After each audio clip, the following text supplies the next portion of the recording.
فاش كنهضروا على كليوباترا كنهضروا على اشهر امراه دازت في التاريخ. فشنو سبب الشهره ديالها؟ فالقصه كتقول ان كليوباترا ما كانتش مشهوره حيت هي كانت زوينه بزاف.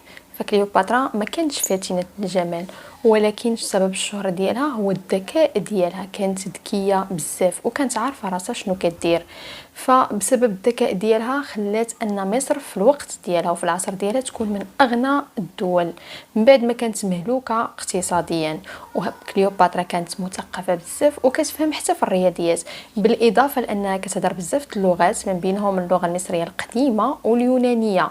وكانت محبوبه بزاف من طرف القوم ديالها، لدرجه انها سموها فيلوباتريس، يعني المراه اللي كتبغي بلادها، حيت كان داك الحب متبادل. فمن هنا نقدروا نفهموا ان الواحد يقدر يكون زوين، ولكن الذكاء ديالو كيغلب على الزين ديالو وكيخليه يدير البصمه ديالو في التاريخ.